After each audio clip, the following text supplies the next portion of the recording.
ठीक है, तो अभी आप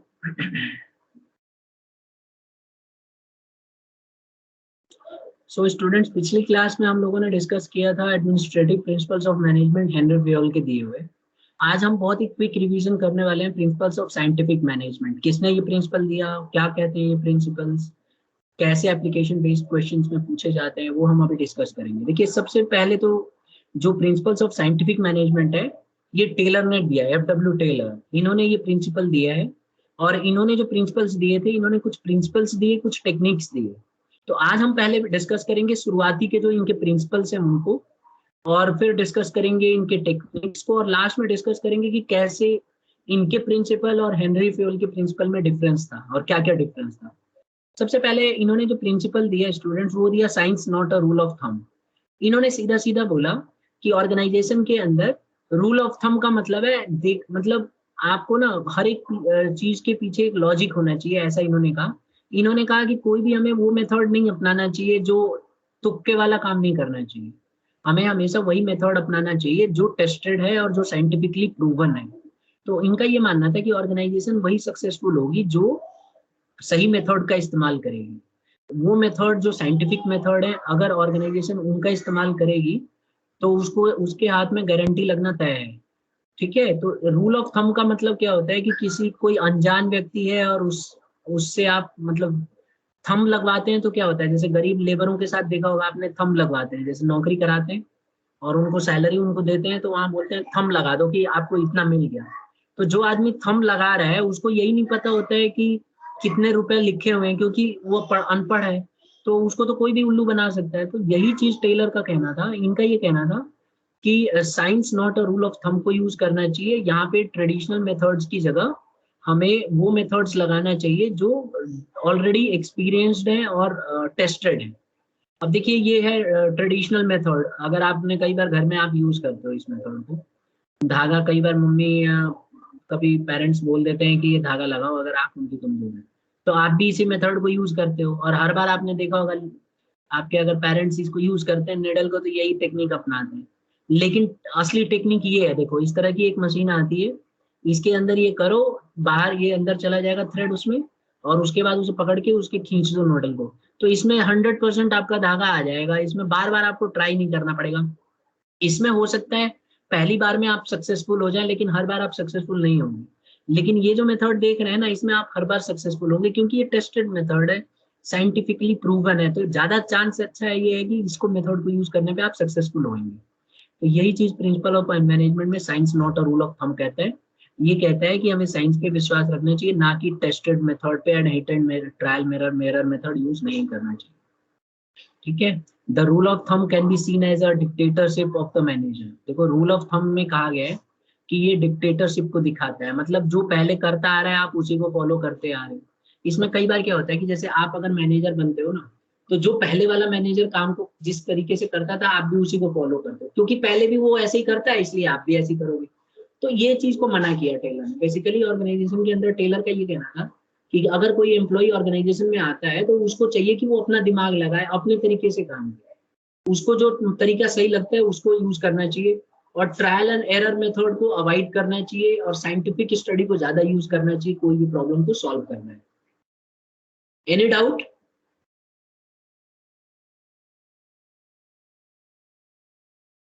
किसी बच्चे को डाउट है बेटा? नो हाँ सर। या ना बताए? ठीक है, आगे बढ़ते हैं। एक दूसरा प्रिंसिपल ये इन्होंने दिया, हार्मनी नॉट डिस्कार्ड। देखो, इन्होंने सीधा सीधा बोला कि ऑर्गेनाइजेशन के अंदर मैनेजमेंट और वर्कर के बीच में ना भेदभाव नहीं होना चाहिए, हार्मनी होनी चाहिए, एकजुटता होनी चाहिए, मिलके रहना चाहिए। ये ऐसा करने से उनका ये मानना था कि वर्कर और मैनेजर दोनों का एक दूसरे के प्रति एटीट्यूड चेंज हो जाएगा। और इसी को टेलर ने मेंटल रिवोल्यूशन का नाम दिया। अगर आप देखेंगे मेंटल रिवोल्यूशन में उन्होंने ये बोला कि ऑर्गेनाइजेशन और को वर्करों के प्रति हार्मनी होनी चाहिए, and at the same time worker को भी बहुत मेहनत करना चाहिए जिससे कि ऑर्गेनाइजेशन अचीव करे। तो इनका यही मतलब था। यहाँ पे ये कई बार क्वेश्चन पूछा जाता है कि मेंटल रिवोल्यूशन कौन से प्रिंसिपल ऑफ टेलर ने कौन से प्रिंसिपल में बोला है। तो आपको याद रखना है, हार्मनी नॉट डिस्कार्ड में टेलर ने मेंटल रिवोल्यूशन का इस्तेमाल किया था। और इनका मानना यह था कि management should share gains with the workers. Management को वर्कर्स के साथ गेन्स को बांटना चाहिए, ठीक है, और बहुत मेहनत करना चाहिए, और कोई भी बदलाव है तो उसको एक्सेप्ट करना चाहिए। अब आप पूछेंगे कि सर इसमें एग्जाम में कैसे आएगा, देखो क्वेश्चन में ऐसे दे देगा, एक पैराग्राफ दे देगा और उसमें बोलेगा कि ऑर्गेनाइजेशन ने डिसाइड किया है कि जो भी गेन होगा वो वर्कर के साथ बांटेगा। तो आपसे बोलेगा बताइए कौन से प्रिंसिपल का फॉलो किया जा रहा है टेलर के। तो ये है हार्मनी नॉट डिस्कार्ड। क्यों? क्योंकि यहाँ पे प्रॉफिट को वर्कर के बीच में बांटा जा रहा है। तो इस यहाँ पे टेलर ने यही बोला था कि अगर ऑर्गेनाइजेशन को कल को ज्यादा फायदा होता है तो ऑर्गेनाइजेशन को कोशिश करना चाहिए कि अपने हिस्से का जो प्रॉफिट है जो कि वर्करों की वजह से आया है वो वर्करों में भी बांटना चाहिए, खाली मैनेजमेंट को ही नहीं रखना चाहिए। इससे क्या होगा, इनका मानना था कि इससे मेंटल रिवोल्यूशन आएगा और ऑर्गेनाइजेशन के लिए वर्कर भी अच्छा सोचेंगे और ऑर्गेनाइजेशन भी मतलब मैनेजमेंट भी वर्कर के लिए काफी अच्छा सोचेगा। फिर एक और आता है उसी से मिलता जुलता, कोऑपरेशन नॉट इंडिविजुअलिज्म। अब देखो इसी में कंफ्यूजन होता है। There should be a complete cooperation between management and workers instead of individualism.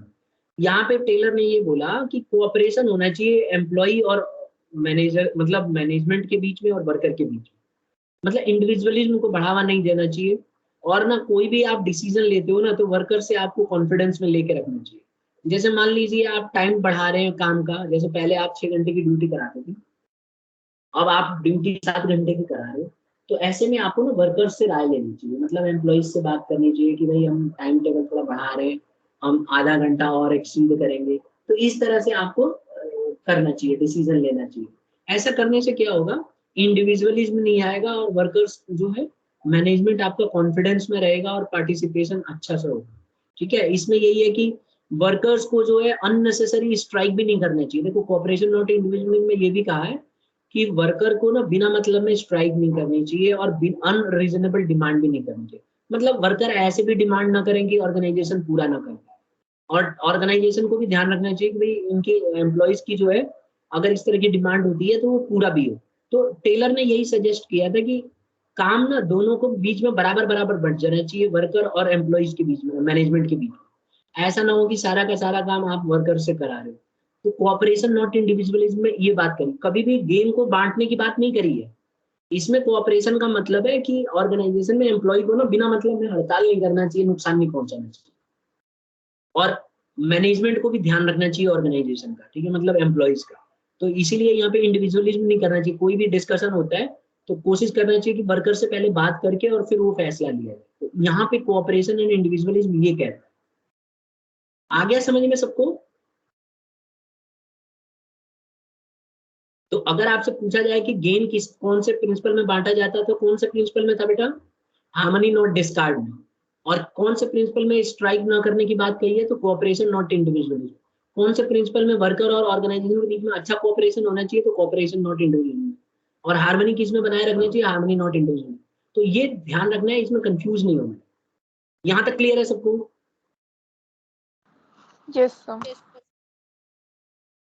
अब ध्यान ये रखना है कि जब क्वेश्चन पेपर में आएगा ना तो आपको बहुत मतलब एकदम घुमा देगा क्वेश्चन, बोल देगा कि भाई ऑर्गेनाइजेशन को फायदा हुआ लेकिन ऑर्गेनाइजेशन ने खुश होके क्योंकि सभी एम्प्लॉइज ने बात करी इसीलिए सबके बीच में बांट दिया। पूछ देगा बताइए कौन सा प्रिंसिपल है, किसका प्रिंसिपल है? तो आपको याद होना चाहिए हार्मनी नॉट डिस्कार्डेड टेलर का प्रिंसिपल है, जिसमें उन्होंने कहा था गेम को बांट देना चाहिए। और कभी कभी ऐसे भी पूछ देगा कि वर्कर्स जो है बिना मतलब में स्ट्राइक कर रहे हैं या डैमेज कर रहे हैं मशीन को क्योंकि उनकी बात नहीं मानी गई, तो कौन से प्रिंसिपल का वायलेशन हो रहा है? तो हम बता सकते हैं कि भाई टेलर का ये वाला प्रिंसिपल वायलेट हो रहा है, जिसके अंदर कोऑपरेशन करना जरूरी बनता है एम्प्लॉइज के प्रति भी, मतलब एम्प्लॉइज के द्वारा मैनेजमेंट के ऊपर भी अच्छा कोऑपरेशन करना चाहिए। आपने देखा होगा जापान में जाएंगे ना आप तो जापान में स्ट्राइक नहीं होती है, वहां पे और मेहनत करते हैं। मैंने पहले भी वीडियो में बताया था आपको डिटेल में कि भाई वहां पे एम्प्लॉइज जो है जब नाराज होते हैं किसी बात को तो डबल ड्यूटी करना है, ठीक है, तो वो तोड़ फोड़ नहीं करते। तो वहां इस प्रिंसिपल का बड़ा अच्छे से इस्तेमाल हो, तो यही चीज बताया गया है। अब एक और प्रिंसिपल है इनका, development of each and every person to their greatest efficiency and prosperity. देखो ये प्रिंसिपल बहुत इंपॉर्टेंट है। इसमें क्या बताया गया, टेलर ने ये बोला कि जितने एम्प्लॉय हैं उन सबको ना आपको मैक्सिमम से मैक्सिमम जो है ट्रेनिंग देना चाहिए, उनका सिलेक्शन ढंग से करना चाहिए और उनको डेवलपमेंट प्रोग्राम्स कराने चाहिए। ऐसा कराने से होगा क्या कि उनकी एफिशिएंसी बढ़ जाएगी। अच्छे से अगर हम उनको ट्रेनिंग करा देते हैं तो वो ज्यादा अच्छा काम करेंगे, नुकसान कम करेंगे। और अगर हम उनका डेवलपमेंट करेंगे तो आगे चल के अगर हम उनको बड़ी पोस्ट देते हैं तो वहाँ पे भी कामयाब होंगे। तो इसीलिए इसमें यही सजेस्ट किया था टेलर ने कि ऑर्गेनाइजेशन के अंदर हर एक एम्प्लॉय का ट्रेनिंग प्रॉपर होनी चाहिए, सिलेक्शन अच्छे से होना चाहिए और उसका डेवलपमेंट के लिए अलग अलग प्रोग्राम होना चाहिए।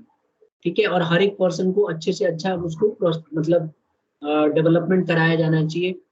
इससे क्या होगा कि वर्कर्स जो है अपना पूरा बेस्ट एफर्ट लगाएंगे और ऑर्गेनाइजेशन जो है प्रॉस्पर करेगा, अच्छा कमाएगा, अच्छा ऑर्गेनाइजेशन फलेगा फूलेगा। तो यही प्रिंसिपल्स थे स्टूडेंट्स। अगर आप देखेंगे कोई आपसे अगर पूछता है कि भाई कौन कौन से प्रिंसिपल हैं, तो आपको ध्यान रखना है सिर्फ 4 प्रिंसिपल दिए थे टेलर ने, कहीं ज्यादा मत बताने लगा। और फेवल ने कितने दिए? 14 प्रिंसिपल्स।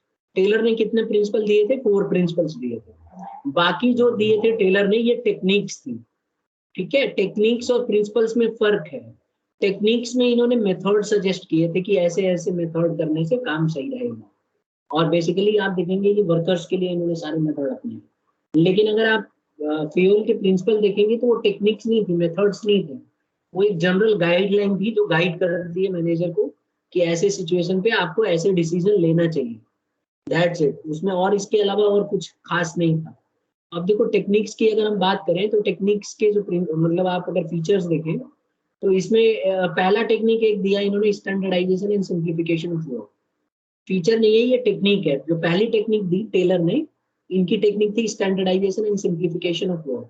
इससे आप समझ जाएंगे कि इन्होंने ये बोला कभी भी ऑर्गेनाइजेशन को एक स्टैंडर्ड सेट कर लेना चाहिए कि भाई हम ये चीज अचीव करेंगे, और काम को ना सिंपल बनाना चाहिए, मतलब कॉम्प्लिकेट नहीं करना चाहिए काम को, कोशिश करना चाहिए कि काम ज्यादा से ज्यादा आसान हो जाए।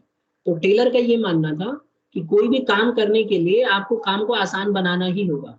इसीलिए आप देखेंगे आज की डेट में हर एक काम आसान बना दिया गया है। मतलब आप देखेंगे कई ऑर्गेनाइजेशन काम को बहुत सिंपल रखते हैं। ठीक है, उनका एक बहुत सिंपल सा सॉफ्टवेयर रखते हैं और प्रोसीजर एकदम सिंपल हो जाता है। जैसे मान लो एक एग्जांपल के तौर पे मैं बोलूँ, जैसे मान लो एम्प्लॉइज की अटेंडेंस लेनी है, तो आपको एक स्टैंडर्ड सेट करना होगा। आप देखो अगर आप अटेंडेंस रजिस्टर पे लेंगे तो उसमें दिक्कत क्या आती है, मान लो किसी ऑर्गेनाइजेशन में 100 एम्प्लॉई है और 100 एम्प्लॉइज का अटेंडेंस लेना है, तो आप जैसे जैसे एम्प्लॉई आते जाएंगे रजिस्टर पे साइन करेंगे, तो उसमें क्या होता है कि कई बार एम्प्लॉइज जो है टाइम अपना गलत भी डाल सकते हैं और लेट आने के बाद टाइम पहले का भर सकते हैं, और दूसरा व्यक्ति वहां पे किसी को खड़ा होना पड़ेगा देखने के लिए कि भाई कौन आ रहा है टाइम पे, कौन जा रहा है। तो ऐसे से बचने के लिए आप इस काम को सिंपल बना सकते हैं। कैसे? आजकल देखा होगा आपने ऑफिस में, अपने स्कूल में भी अटेंडेंस के लिए टीचर्स अटेंडेंस वार्ड्स, जो अटेंडेंस है उसके लिए क्या प्रोसीजर होता है, बच्चों देखा है आपने स्टूडेंट्स? हम तो स्कूल ही नहीं जाते, ऐसे बताओ। क्या? हम तो स्कूल ही नहीं जा रहे। अरे तो 9th 8th में तो पढ़े हो, स्कूल तो 2 1.5 साल से नहीं जा रहे ना, इससे पहले तो जा रहे थे आप। तो अटेंडेंस कैसे होती है, टीचर्स की अटेंडेंस कैसे होती है? चलो क्योंकि बच्चे बड़ा ऑब्जर्व करते हैं इसलिए पूछ रहे वो तो रजिस्टर लेके आती है घंटी। हैं। नहीं, वो तो अनाउंसमेंट के लिए होती है ना, छुट्टी उट्टी की। जब सुबह अटेंडेंस लगती है, जब टीचर्स मॉर्निंग में आते हैं तो कहाँ अटेंडेंस लगती सर है? हाँ। जैसे स्कूल का तो नहीं पता मुझे, लेकिन जैसे ऑफिस में हम्म पंच मशीन होती थी, उसमें थंब रखते थे टीचर्स, तो वो टाइम वहीं की हम्म वहीं नोट हो जाते कौन कितने बजे एंट्री हुई है किसकी। हाँ, वही ऑफिस की बात कर रहा हूँ। तो ऑफिस में ऐसे ही होता है, अपने स्कूल में भी ऐसे ही है, सब टीचर्स का थंब इम्प्रेशन लेते हैं, उसमें पहले अंगूठे का वो ले लिया जाता है, और जैसे ही टीचर आएंगे अपना थंब इम्प्रेशन करेंगे तो मशीन क्या करेगी, अपने आप ही उसमें सॉफ्टवेयर जनरेट होता है, वो ऑटोमेटिकली उसको एक्सेप्ट कर लेगी और उसकी रिकॉर्डिंग जनरेट कर लेगी पीसी में, कंप्यूटर में। और बड़े आराम से आप देख सकते हो कौन कब आया, कब गया, किस दिन हाफ डे लिया, किस दिन कैसे कैसे उसने अटेंडेंस दी है। तो ये काफी आसान तरीका है, और इससे ना एक स्टैंडर्ड भी बना रहेगा कि उसमें ज्यादा मतलब हाथ से झूठ नहीं लिखेगा, गलत नहीं लिखेगा। तो बड़ी बड़ी कंपनियों में ऐसे ही होता है, बड़ी बड़ी कंपनियों में तो इनफैक्ट और भी स्टैंडर्ड अच्छा बना रखा है कि मशीन होती है वो स्कैन कर लेती हैं पहले ही आईज से, और आप जैसे ही उस मशीन को देखोगे अपने आप ही टाइम वगैरह सब नोट कर लेंगे। इनफैक्ट कई स्कूल्स में भी है कि जितने बच्चे घुसते हैं गेट के अंदर सब थंब इम्प्रेशन वहीं कर देते हैं।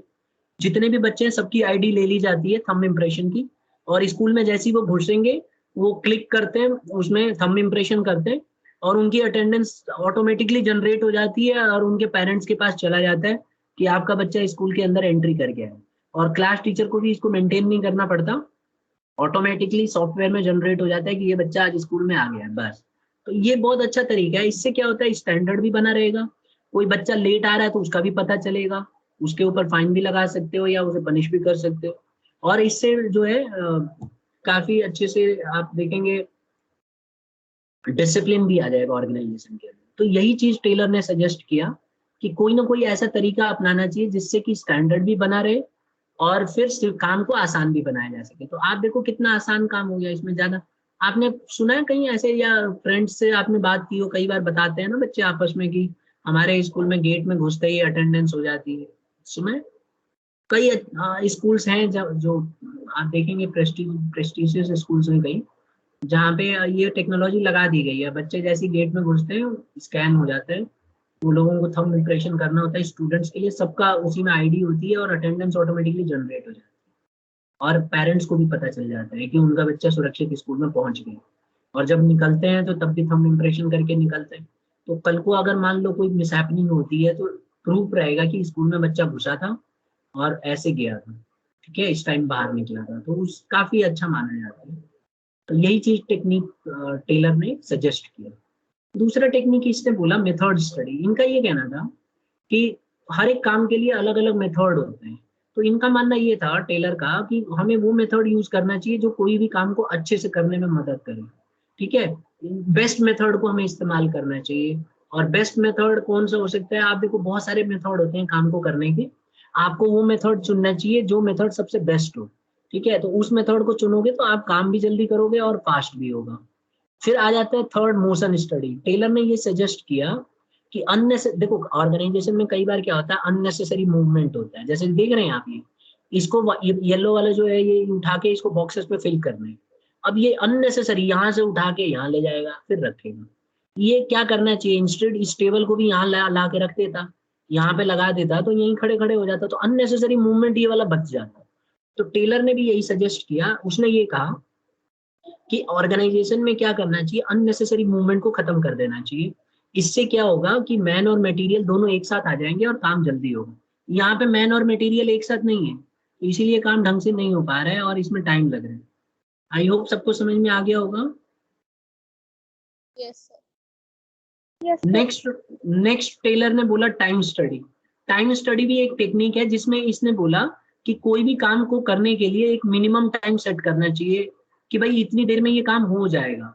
इस ऐसा करने से टेलर का ये मानना था कि ऐसा करने से एक तो आपका समय भी बचेगा, उसके बाद आपकी लागत भी कम आएगी यानी कि सस्ता भी पड़ेगा और आपको ज्यादा एफर्ट भी नहीं देना पड़ेगा। तो टाइम स्टडी बहुत इंपॉर्टेंट बताया टेलर ने। और ये मैंने एग्जांपल आपको बताया था जब हम क्लास ले रहे थे, मिस्त्री का बताया था, जब घर बनता है तो जो ठेकेदार होते हैं और ठेकेदार वो सीधा सीधा बोल देता है मिस्त्रियों को भी आप इतना दीवार ऐड जोड़ के रखना और मैं शाम को आऊंगा तो देखूंगा, इसके बाद ही आपकी छुट्टी होगी या आपकी मजदूरी दूंगा। तो मजदूर को पता होता है कि ये टेस्टेड तरीका है, पहले से ही इतनी दीवार जोड़ी जा सकती है, तो एक मिस्त्री और 2 लेबर में इतनी दीवार जुड़ जाएगी, तो वो इतना ही काम देके चला जाता है और उनको करना पड़ता है। अगर वो आराम से अपना सोएंगे, आराम करेंगे, काम नहीं करेंगे, तो जब वो आएगा ठेकेदार तो कहेगा कि आपने तो इतना दीवार जोड़ी नहीं, इसका मतलब तुम काम नहीं कर रहे थे, आराम कर रहे थे, तो मैं आपको सैलरी आधी दूंगा या ऐसे करके दूंगा। तो यहाँ पे क्या है, ये एक ऐसा तरीका है जिसमें आप नोटिस कर सकते हो कि कौन बंदा कितना काम कर रहा है। इससे आपका समय की बचत हो जाएगी, मतलब बार बार आपको जाके देखने की जरूरत नहीं पड़ेगी और कॉस्ट सेविंग भी होगी और एफर्ट भी कम लगेगा। Am I clear now? Next आता है फटीग स्टडी। देखो ये भी टेलर ने ही दिया है। टेलर ने ये बोला था कि कोई भी व्यक्ति जब काम करता है तो एक समय ऐसा आता है कि उसकी हालत बुरी हो जाती है। अब जैसे मान लीजिए आप ही पढ़ रहे हो, मैंने अगर आपको बोल दिया लगातार 4 दिन पढ़ना है तो कोई भी नहीं पढ़ पाएगा। एक मतलब एक टाइम आता है ना जब हम थक जाते हैं, तो इसीलिए टेलर ने क्या कहा, टेलर ने कहा कि जब आदमी को लगातार आप काम कराओगे तो थक जाएगा, तो ऐसे में क्या करो, उसको ना बीच बीच में इंटरवल दे दो, मतलब बीच में ब्रेक दे दो, लंच ब्रेक दे दो और टी ब्रेक दे दो। ऐसे में क्या होगा, वो दोबारा एनर्जेटिक हो जाएगा और उसी काम को और मन से करेगा और कम समय लगा के भी कर लेगा। तो ऐसा कराने से ये एम्प्लॉई अच्छे से मोटिवेट भी रहता है और काम भी अच्छे से करता है। तो इसीलिए आपने देखा होगा आपकी जब पढ़ाई होती है स्कूल में तो आपको लंच होता है, फिर खाना वाना खा के बच्चे एकदम एनर्जी और इसके साथ आते हैं वापस और पूरा मन लगा के पढ़ते हैं, ठीक है। तो ऐसा हो जाता है। अगर ये नहीं होता ना तो इमेजिन करो, पहला पीरियड तो सब अच्छे से पढ़ते हैं, दूसरा तीसरा चौथा 7वें 8वें पीरियड तक जाते जाते कई बच्चे सो जाते हैं या बेहोश हो जाते हैं या बुरी हालत हो जाती है, तो पढ़ाना मुश्किल हो जाता है। ठीक है, तो इसीलिए फटीग स्टडी देना बहुत जरूरी है, ऐसा टेलर का मानना था। और पूरे वर्ल्ड में आप देखेंगे फटीग स्टडी का इस्तेमाल किया जाता है। इनफैक्ट आप किसी स्पोर्ट्स में देख लीजिए, फुटबॉल का भी मैचेस चल रहे थे यूरो कप, इसमें भी फटीग स्टडी का इस्तेमाल हो रहा था। क्रिकेट में भी आपने देखा होगा लंच ब्रेक टी ब्रेक होता रहता है, क्रिकेट में तो कुछ ज्यादा ही होता है टेस्ट मैच में खास करके। तो ये जानबूझ के किया जाता है कि जिससे अपनी पूरी एफिशिएंसी के साथ दूसरा आए। ठीक है, तो इसमें इंटरवल का ध्यान रखना चाहिए। इससे क्या होगा, जो एम्प्लॉयज हैं उनकी एनर्जी जो है रिकूप हो जाएगी एनर्जी, और कंटिन्यूअस वर्क करते रहेंगे। Is this clear to everybody? Yes sir. एक और टेक्निक दिया था डिफरेंशियल पीसलेस सिस्टम। देखो ये काफी कुछ मिलता है वहां से, रेम्यूनरेशन वाला जो टॉपिक था हमारा। देखो इसको ध्यान से समझो। डिफरेंशियल पीसलेस सिस्टम के अंदर टेलर ने ये बोला था कि ड्यूल सिस्टम को फॉलो करना चाहिए। मतलब एक एम्प्लॉय जो ज्यादा मेहनती है उसको ज्यादा हमें पैसे देने चाहिए, और जो कम मेहनती है यानी कि उसी काम को जो कम लंबे समय में करता है या ढंग से नहीं करता उसको कम सैलरी देना चाहिए। इनका ये मानना था कि जो एफिशिएंट एम्प्लॉय है उनकी सैलरी तो ज्यादा दो, उनको वेजेस ज्यादा दो, लेकिन जो इनएफिशिएंट वर्कर्स है उनको सैलरी कम दे दो। तो ऐसे करने से क्या होगा कि ड्यूल वेज रेट सिस्टम को फॉलो होगा, और इससे जो है मोटिवेशन मिलेगी वर्कर्स को कि वो अच्छा से परफॉर्म करें। ठीक है, और साथ में टेलर ने ये भी बोला कि जिसको हम कम सैलरी देंगे उसको ये समझ में आ जाएगा कि वो इनएफिशिएंट है और अच्छा नहीं कर पा रहे, तो अगली बार और अच्छा करने के लिए कोशिश करेगा। ठीक है, तो ऐसा इन्होंने सजेस्ट किया, लेकिन ये बहुत ही गलत तरीका है। मुझे नहीं लगता कि ये ज्यादा पॉपुलर है, क्योंकि ऐसा करने से डिमोरलाइज हो जाते हैं एम्प्लॉय। और आफ्टर ऑल सबकी कैपेबिलिटी एक जैसे नहीं होती, हर एक एम्प्लॉय में कुछ खास, कोई अच्छा कर लेता है कोई थोड़ा खराब करता है, लेकिन मेहनत तो सब बराबर ही करते हैं। तो अगर हम रेम्यूनरेशन वाला प्रिंसिपल पढ़े जो फेयोल ने दिया था, और एक प्रिंसिपल अभी जो टेलर ने मतलब मेथड जो टेलर ने दिया है, दोनों में फर्क है बेटा। दोनों, एक तो कहता है कि इक्वल जॉब इक्वल सैलरी दो और फेयर वेजेस दो, और इसमें कहा गया है कि नहीं इक्वल सैलरी मत दो, जो अच्छा कर रहा है उसको ज्यादा दो और जो कम कर रहा है उसको कम दो। तो ये दोनों एक दूसरे की कंट्रोवर्सी है, इसीलिए ये ज्यादा पसंद नहीं की जाती। बट फिर भी ऑर्गेनाइजेशन के अंदर इस मेथड को कुछ ऑर्गेनाइजेशंस कर सकती हैं और करती भी हैं। Am I clear now? आपको ये मेथड सही लगा? No sir. ठीक है, मैक्सिमम बच्चों को नहीं लगेगा, क्योंकि अब जैसे यही मेथड अगर मान लो मैं स्कूल में भी करूं कि भाई अच्छा जो मार्क्स लाने वाला बच्चा है उसको बहुत अच्छे से कदर करूं, और जो कमजोर है थोड़ा उसको मैं बोलूं एकदम बेवकूफ है बेकार है, तो बेटा मेहनत तो दोनों ही कर रहे हैं, क्लास तो दोनों ही अटेंड कर रहे हैं, दोनों अपना पूरा टाइम दे रहे हैं। हो सकता है कोई ज्यादा उतना अच्छा ना रिजल्ट ला पाए, तो इसका मतलब ये नहीं है कि आप उसको मतलब पीछे छोड़ दो। तो ये चीज गलत है, और ये मेथड टेलर ने बोला था कि मोटिवेशन मिलेगी, बट इसको ऑल ओवर द वर्ल्ड उतना ज्यादा अप्रिशिएट नहीं किया गया। लेकिन ये टेक्निक यूज हो सकती है, और ऐसा करने से उन्होंने कहा कि मोटिवेशन मिलती है, और कई जगह करते भी हैं। तो बट इट डिपेंड्स कि कौन इसको यूज करता है कौन नहीं। एक टेक्निक थी फंक्शनल फॉर्मेंसिंग। देखो ये भी वायलेशन कर, ये एक तरह से ना वायलेशन नहीं, डिवीजन ऑफ वर्क जो हेनरी फेयोल ने दिया था उसको और एक कदम आगे बढ़ा के ले जाती है। ये टेक्निक है, वो प्रिंसिपल था, ध्यान रखना। फंक्शनल फोरमैनशिप पे क्वेश्चन हर साल बनता है, ये क्या है मैं समझा रहा हूँ। देखो फंक्शनल फोरमैनशिप जो है एक ऐसा टेक्निक है जिसमें ये कहा गया कि काम जो है ना अलग अलग स्पेशलिस्ट बांट। ठीक है, ये देखो इसने कहा टेलर ने कि अलग अलग स्पेशलिस्ट बांट दो, दो हिस्से में बांटो काम को, एक प्लानिंग इंचार्ज बना दो और एक प्रोडक्शन इंचार्ज बना दो। जो प्लानिंग इंचार्ज होगा इसका काम होगा प्लानिंग करना, और जो प्रोडक्शन इंचार्ज होगा इसका काम होगा प्रोडक्शन करना। तो दोनों के काम को बांट दीजिए और इसके हिसाब से काम दे दीजिए। तो अब देखो प्लानिंग इंचार्ज का काम क्या था कि एक तो इंस्ट्रक्शन बनाना, रूट डिसाइड करना, time and cost of disciplinary. तो क्यों ना हम एक एक करके पढ़े। तो वो हम सबसे पहले बात करेंगे प्लानिंग इंचार्ज की। तो प्लानिंग इंचार्ज में एक आता है इंस्ट्रक्शन कार्ड क्लब। इसका काम क्या होता था कि इंस्ट्रक्शंस वगैरह रख लेता था, कोई भी काम को कैसे करना है, कैसे इंस्ट्रक्शंस दी जाएगी, ये इसके पास रहता था। तो ये इंस्ट्रक्शन देने का काम करता था, प्लानिंग करता था कि किस तरह से काम को कराया जाएगा। रूट क्लब क्या करता था, ये सीक्वेंस तैयार करता था काम को कैसे कैसे करना है, मतलब पहले कौन करेगा फिर कौन करेगा, ये रूट डिसाइड करता था। ठीक है, बट अगर आपने नोटिस किया हो तो सब प्लानिंग का काम कर रहे हैं। तीसरा है टाइम एंड कॉस्ट क्लब। इसका काम ये रहता था कि टाइम टेबल बनाता था कि कौन सा काम कब तक पूरा हो जाएगा कब तक नहीं होगा, काम को करने में कितना खर्चा लगना चाहिए, कितनी लागत लगेगी, ये सब डिसाइड करने का काम था। हमने 3 पढ़ लिया और आखिरी था डिसिप्लिनेरियन। ये भी प्लानिंग इंचार्ज में ही आता है। इसका काम ये था कि ये रूल्स रेगुलेशन को लागू कराए और देखे कि वर्कर्स जो है डिसिप्लिन में रह रहे हैं कि नहीं, सब कुछ प्रॉपर तरीके से चल रहा है कि नहीं चल रहा है। तो ये तो स्टूडेंट्स हमने पढ़ लिया प्लानिंग इंचार्ज, ये वाला, जिसके अंदर हमने इंस्ट्रक्शन कार्ड क्लर्क में पढ़ा कि ये इंस्ट्रक्शंस बनाता है, रूट वाला रूट डिसाइड करता है, time and cost clerk decide करता है कि कितने समय में काम पूरा हो जाएगा, डिसिप्लिनेरियन देखता है कि काम जो है सही से हो रहा है कि नहीं, रूल रेगुलेशन फॉलो हो रहे हैं कि नहीं। फिर अब हम आ जाते हैं प्रोडक्शन इंचार्ज के पास। तो अब देखो आप प्रोडक्शन इंचार्ज में देखेंगे सबसे पहले स्पीड बॉस आता है, ठीक है। अब अगर आप देखेंगे स्पीड बॉस, सबसे पहले स्पीड बॉस का काम क्या है, ये इंश्योर करता है कि मशीन जो है ऑप्टिमम मतलब देयर ऑप्टिमम स्पीड पे है कि नहीं, मतलब जो मशीन है वो ठीक ठाक से चल रही है कि नहीं चल रही है, खराब तो नहीं पड़ी है, ये देखता है। गैंग बॉस का काम क्या होता है, ये असेंबल करता है बहुत सारे इक्विपमेंट टूल्स, जिससे कि काम को पूरा कराया जा सके, और जैसे ही एम्प्लॉइज ऑर्गेनाइजेशन के अंदर आए तो काम शुरू किया जा सके, मतलब मशीन की कमी की वजह से काम ना रुक जाए, ये इंश्योर करता है। रिपेयर बॉस का काम होता है क्लीनिंग, सर्विसिंग, रिपेयर वगैरह करना मशीन को, और इसको देखते रहना होता है कि ऐसा ना हो कि मशीन ही खराब हो जाए। तो ये रिपेयर का काम करता है, जैसे शाम को अगर वर्कर चले गए तो ये रिपेयर करता है, देखता है कि मशीन ठीक ठाक काम कर रही नहीं, कोई उसमें टूट फूट तो नहीं आई, क्योंकि अगर ऐसा हो गया तो एम्प्लॉइज तो आके बैठ जाएंगे आराम से धरना देकर, बोलेंगे मशीन ही खराब है, पहले इसको बनाओ तब काम करेंगे, तो उनकी तो लॉटरी लग जाएगी। तो इसलिए रिपेयर बॉस का काम यही होता है कि रिपेयर देखता रहता है। फिर लास्ट में आता है इंस्पेक्टर, ये इसका वही काम है जो डिसिप्लिनेरियन का था, बस फर्क ये है कि ये जो है प्रोडक्शन इंचार्ज में आता है। ये इंश्योर करता है कि जो भी क्वालिटी चाहिए थी, जैसा काम डिजायर था, क्या उस क्वालिटी को मेंटेन हो रहा है कि नहीं हो रहा है, सब कुछ प्रॉपर चल रहा है कि नहीं, जैसे जैसे स्पेसिफिकेशंस थी उसके अकॉर्डिंग सब कुछ फॉलो हो रहा है कि नहीं हो रहा है, इसका काम यही था बेसिकली। तो आप देख सकते हो यहाँ इस डायग्राम में, बहुत अच्छा डायग्राम है, इससे आपको काफी अच्छे से समझ में आ जाएगा कि इसमें क्या होता है। फंक्शनल फोरमैनशिप एक ऐसा तरीका है जिसके अंदर अलग अलग स्पेशलिस्ट बांट दिए जाते हैं, 4 स्पेशलिस्ट, और प्लानिंग इंचार्ज होता है, एक प्रोडक्शन इंचार्ज होता है।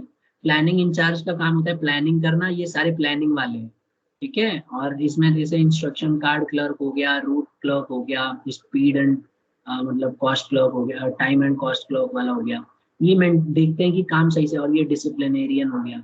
तो ये लोग सिर्फ प्लानिंग का काम देखते हैं। लेकिन अगर आप यहाँ पे आएंगे ना, तो ये लोग प्रोडक्शन इंचार्ज है, यानी प्रोडक्शन में ध्यान देते हैं। जैसे अगर आप देखेंगे स्पीड बॉस का काम है, काम सही से स्पीड से चल रहा है कि नहीं चल रहा है, मशीन ठीक ठाक है कि नहीं। रिपेयर बॉस है, रिपेयर होना चाहिए सही से सामान। तो ये सब आप देखेंगे, ये सब इंस्पेक्टर है, ये चेक करता है। ये सारे के सारे जो है फंक्शनल फोरमैनशिप है। तो इसको बस लिखते समय यही लिखना है कि इसमें 2 हिस्से में बांटा गया और 4 इंचार्ज बना दिए गए, प्लानिंग इंचार्ज और एक प्रोडक्शन, और सब में 4 स्पेशलिस्ट दिए गए। आपको याद होगा हेनरी फ्योल ने बोला था डिवीजन ऑफ वर्क, तो इसमें तो कुछ ज्यादा ही डिवीजन ऑफ वर्क हो गया है। तो ये हम बोलेंगे कि उसका कम्प्लीमेंट्री है। तो कई बार क्वेश्चन में पूछा जाता है कि बताइए टेलर का कौन सा ऐसा टेक्निक है जो कम्प्लीमेंट्री है हेनरी फ्योल के, तो बताइए कौन सा है।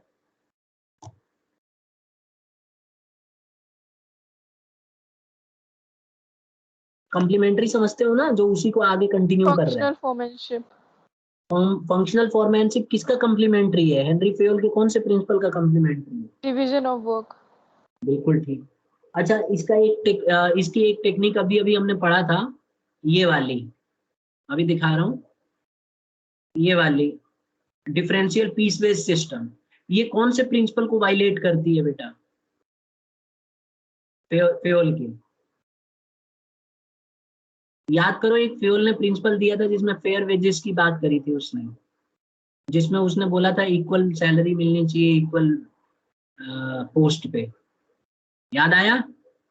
इसमें क्या कह रहा है कि नहीं मिलनी चाहिए, तो ये वायलेट कर रहा है इस प्रिंसिपल को। देखो मैं दिखा देता सर, हूँ। Remuneration of employees. हाँ बिल्कुल सही। ये वाला एक तो ये वाला था, ये वाला कहाँ गया, ये वाला प्रिंसिपल है रेम्यूनरेशन वाला, ठीक है। पीछे चला है, मैं एक बार निकाल के दिखा रहा हूँ। ये वाला प्रिंसिपल है स्टूडेंट्स, देखिए रेम्यूनरेशन ऑफ एम्प्लॉइज। ये 7th प्रिंसिपल है हेनरी फ्योल का, जिसमें उन्होंने बोला था वर्क को बांट, मतलब वर्क जो है इसमें फेयर और रीजनेबल होना चाहिए, और जितना भी पोस्ट है सबको सैलरी सही मिलनी चाहिए, और ऐसा ना हो कि इक्वल मतलब ट्रीट करना चाहिए, हमें इक्वालिटी होनी चाहिए, ठीक है। तो यहाँ पे इसका ठीक उल्टा हो रहा है, तो इसीलिए हम कह सकते हैं कि ये जो है वायलेट कर रहा है इसको।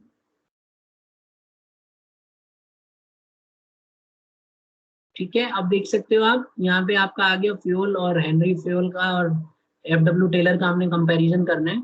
तो यहाँ पे एक बार जाते जाते इसको कंपेयर कर लेते हैं।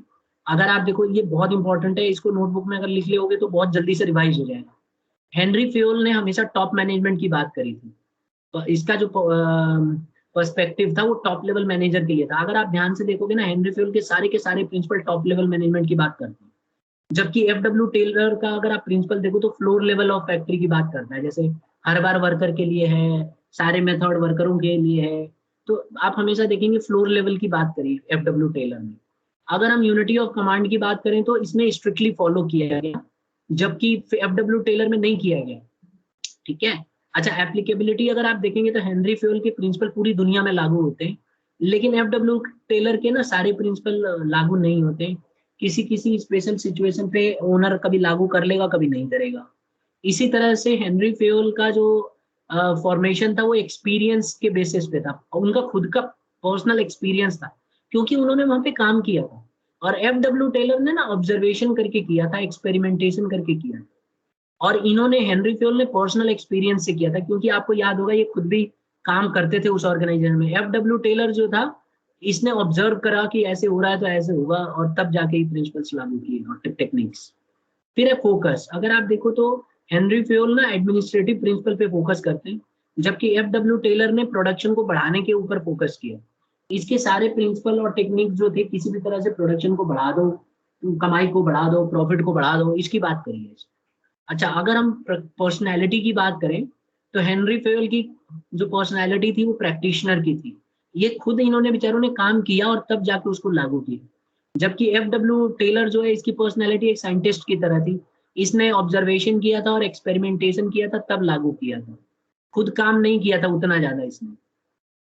और सबसे पहले अगर हम देखें एक्सप्रेशन की, तो हेनरी फेयल ने जनरल थ्योरी ऑफ एडमिनिस्ट्रेशन दिया है, जबकि एफडब्ल्यू टेलर ने साइंटिफिक मैनेजमेंट की थ्योरी दी है। तो यही था स्टूडेंट्स आज की क्लास में जो है हमारी। अब हम लोगों ने आज प्रिंसिपल्स ऑफ मैनेजमेंट एकदम थरली कंप्लीट कर लिया है।